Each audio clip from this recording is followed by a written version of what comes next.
नमस्कार दोस्तों।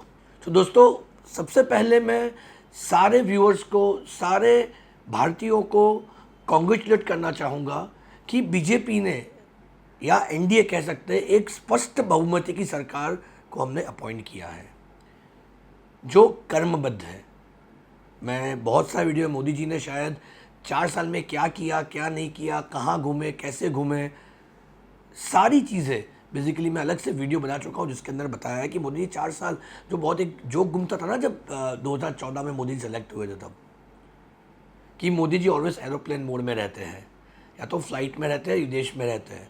बट उन्होंने 4 साल में विदेश में क्या क्या किया था, 5 साल में विदेश में क्या क्या किया था, उसका भी मैंने एक वीडियो बनाया हुआ था। जिन लोगों ने वो नहीं देखा है वो देख लीजिए, वो ज़रूरी है दोस्तों समझना। आज नए भारत का उदय है। अगर जिन लोगों ने कल देखा होगा जब इलेक्शन का रिजल्ट्स आया और जब रुझान आ रहे थे, अभी डिक्लेयर भी नहीं हुए थे, रिजल्ट्स नहीं थे, वो रुझान थे सिर्फ, फिर भी अलग अलग देशों के लोगों ने प्राइम मिनिस्टर मोदी जी को विश करना चालू कर दिया, कॉन्ग्रेचुलेट करना चालू कर दिया।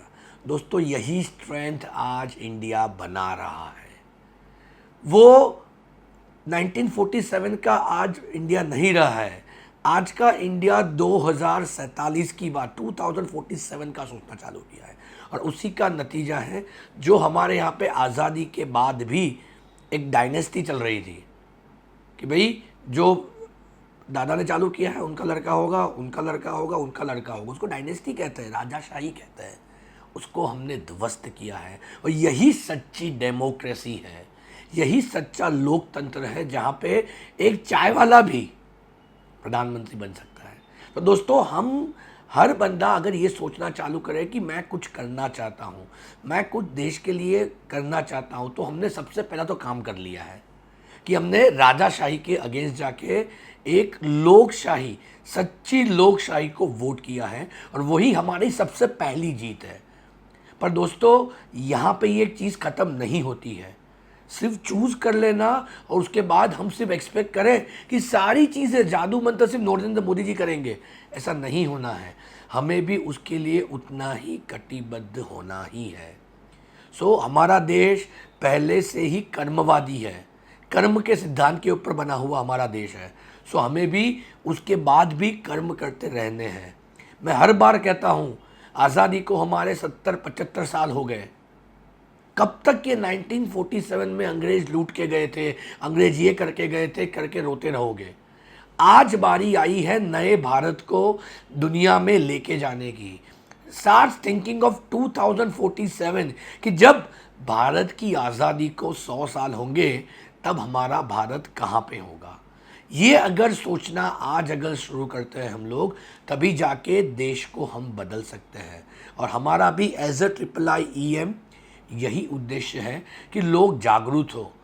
1000 साल पहले जब हम लोग दुनिया के कोने कोने में जाते थे और वहाँ से सोना लेके आते थे, उसको सोने की, इसीलिए भारत को सोने की चिड़िया कहा जाता था। तो आज क्यों नहीं? आज आप देख रहे हो कि हमारा दुनिया के अंदर सबसे बड़ा डेमोक्रेटिक कंट्री है। अगर किसी को याद हो तो 23 से लेकर 26 तारीख में यूरोप में भी एक जनरल इलेक्शन हो रहा है। यूरोप में, इंटर यूरोप में, पता है आपको? फिर भी वो सेकंड नंबर ऑफ डेमोक्रेसी कही जाती है। सोचिए, आज दुनिया की नंबर 1 डेमोक्रेसी इंडिया है। उस डेमोक्रेसी की भावना को हम जगाए रखें और कटिबद्ध बने कि इस भारत को हमें आगे लेके जाना है। 2022, 2030 नहीं, 2047 में भारत कहाँ होगा?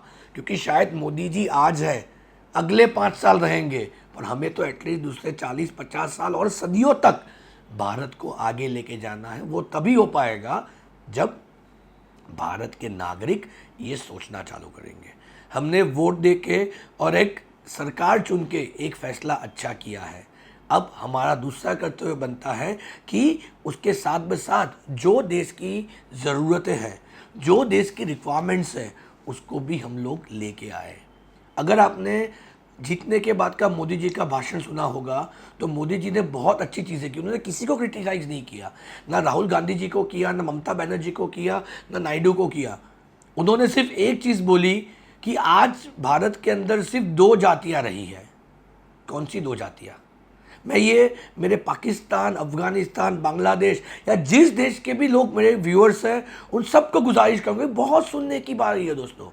70 सालों से हम अंदर अंदर लड़ने से कुछ हासिल नहीं कर पाए हैं, पर अगर हम लोग मिलके कुछ करते हैं, अगर मोदी जी के वो शब्द सुने होंगे आपने, उन्होंने बोला कि अब भारत के अंदर, हिंदुस्तान के अंदर सिर्फ 2 जातियां रहेगी, एक गरीब और दूसरी उन गरीबों को ऊपर लाने के लिए सहयोग देने वाली।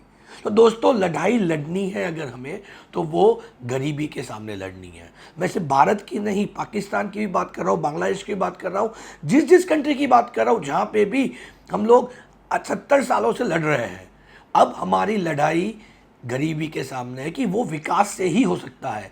अगर हम लोग ये सोचना चालू करें कि हम देश को कहाँ पे लेके जा सकते हैं, अगर हम लोग ये सोचना चालू कि मेरा भी एक फ़र्ज़ बनता है देशभक्ति करने का, तो ही हम भारत को आगे लेके जा सकते हैं। आज दुनिया का हर बंदा, जितना शायद खुद की कंट्री के बारे में नहीं सोचता होगा, इंडिया के इलेक्शन को लेके सोच रहा था। मैंने बहुत सारे फेसबुक के ऊपर, यूट्यूब के ऊपर वीडियोस देखे, फ़ोटोज़ देखे, दुनिया के कोने कोने में भारत की डेमोक्रेसी के ऊपर, भारत के रिज़ल्ट के ऊपर जश्न मनाए जा रहे थे। तो दोस्तों यही ज़माना वापस आ रहा है। आज अगर आप सोच रहे हो, वही इंग्लैंड जिन्होंने हम पे राज किया, 200 साल तक राज किया, वो आज ईयू में रहे या नहीं रहे उसके लिए भी स्ट्रगल कर रहा है। तो दोस्तों यही टाइम है हमें एकजुट होने का, यही टाइम है देश को आगे बढ़ाने का, यही टाइम है हम कुछ आगे सोच के देश को आगे लेके जाएं। एक अच्छा चांस मिला है और आप सब लोग जानते हो विकास विकास विकास, ये एक ही चीज़ है जो दुनिया को बदल सकती है। सो मेरी उन सारे व्यूअर्स से गुजारिश है कि मोदी जी को हमने पहला काम तो कर लिया है, अब दूसरा काम हमारा बनता है कि उनकी भी साथ हम लोग भी उतने ही डटे रहें। सिर्फ बातें नहीं करें, फेसबुक या व्हाट्सएप पे सिर्फ फॉरवर्ड्स नहीं करते रहें, हमारा काम भी उतना ही बढ़ाए, हम भी उतने ही एक्टिव हो, हम भी देश की भावना को लेके देश को आगे बढ़ाने के लिए सोचना चालू करें और ज़्यादा से ज़्यादा काम करके देश को आगे बढ़ाएं। सो मेरी उन सब लोगों से गुजारिश है कि जो हमने अच्छा काम किया है उसको आगे बढ़ाएं और दुनिया के कोने कोने में जाके भारत का डंका बजाएं। दोस्तों आप सब लोग जानते हो कि जब 2014 में मोदी जी इलेक्ट हुए थे, तब उन्होंने एक सपना दिखाया था। मैं भी कहता हूँ सपना ही देखा था हमने, क्योंकि कोई किसी ने सोचा नहीं था कि ऐसा भी हो सकता है। अगर मैं बात करता हूँ, मैं तो प्यार उस वक्त भी कह रहा था, आज भी कहता हूँ कि मैं तो प्योर मोदी भक्त हूँ। क्यों? क्योंकि मेरा लीडर ऐसा ही होना चाहिए कि जो पूरी दुनिया में डंका बजाए। और आज उन्होंने 2019 के इलेक्शन के बाद भी ये प्रूव कर चुके हैं कि वो एक सच्चे और अच्छे लीडर हैं जो सिर्फ और सिर्फ भारत के अंदर नहीं, दुनिया के कोने कोने में अपनी इफ़ेक्ट जमाने में काम लगे हैं। अब उस इफ़ेक्ट का हमें बेनिफिट भी उठाना है, उस इफ़ेक्ट के साथ जुड़ के हमारे सर्वांगी विकास यानी इंडिया के कोने कोने का विकास हमें करना है। वो हम लोग ही कर सकते हैं। मोदी जी हमें रास्ता दिखा सकते हैं। दोस्तों चलना हमें है। मोदी जी ने स्वच्छ भारत अभियान की बात की तो साफ़ सफाई करने की जिम्मेदारी हमारी है। मोदी जी ने अगर डिजिटल इंडिया की बात की तो वो उसको प्रॉपरली यूटिलाइज करने की, हर जगह पे डिजिटलाइज सिस्टम से यूज़ करने की जिम्मेदारी हमारी बनती है। हमारा लीडर हमें रास्ता दिखा सकता है, पर वो लीडर तभी ज़्यादा सक्सेसफुल बन सकता है कि जब उसके फॉलो करने वाले भी उस बात के ऊपर डटे रहे। और हम ही वो फॉलोवर्स हैं कि जो हमारे लीडर के साथ खड़े रहे और भारत देश को वो सुनहरे दिन वापस लेके आए। सो आज का जो स्पेशल एपिसोड हमने रखा है कि उसी चीज़ के ऊपर रखा है कि क्यों ऐसा हुआ। और आज हमने एक डेमोक्रेटिक कंट्री होने के बाद 70 साल की आज़ादी को दृढ़ मजबूती से, अगर आपने इलेक्शन के रिजल्ट देखे हो, जहाँ जहाँ पे डायनेस्टी थी सब जगह पे हमने भगाया है। It's not about only Rahul Gandhi, पर एनी डायनेस्टी हम ओवरकम करके आए हैं। आज ये स्वतंत्र भारत का पहला रिजल्ट है कि जहाँ पे डायनेस्टिज्म नहीं, प्योर एंड प्योर डेमोक्रेसी के ऊपर हमने आज इलेक्ट किया है। और इसी दृढ़ निश्चय को हमें आगे बढ़ाना है। हमने जो विश्वास दिया है, हमारा खुद का भी उतना ही विश्वास बनना चाहिए।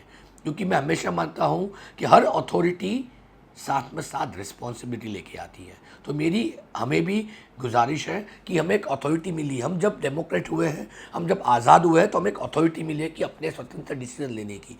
ये हमारा अंगूठा या हमारा ये वोटिंग पैड हमें सिखाता है कि हमारे पास अथॉरिटी है हमारा खुद का गवर्नेंस करने की, हमारा राजा चुनने की, या हमारे लिए जो काम कर पाए वैसे लीडर्स चुनने की। और उसके साथ में साथ हमारी रिस्पॉन्सिबिलिटी भी उतनी ही ज़रूरी है कि जहाँ पे हम लोग रिस्पॉन्सिबिलिटी के साथ हम लोग काम करें।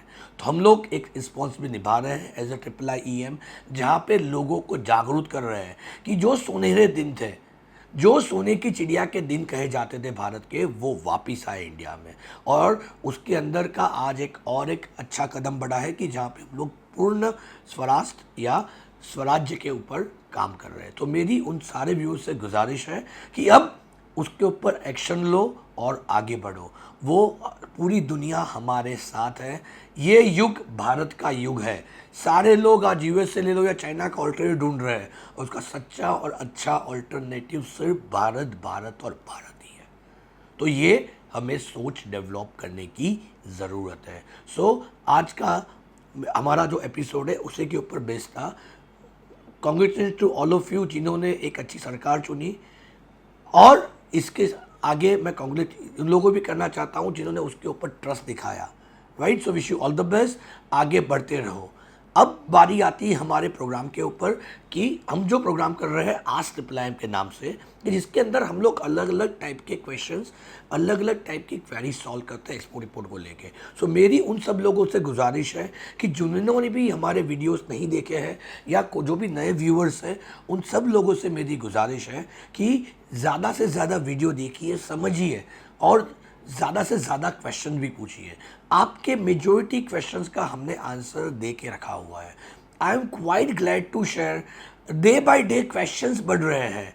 अगर मैं लास्ट वीक की अगर बात करूं, मोर देन 200+ क्वेश्चंस हमारे पास आए हैं, अलग अलग इंडस्ट्री के, अलग अलग प्रोडक्ट के, अलग अलग टॉपिक के ऊपर के, एक्सपोर्ट इम्पोर्ट के।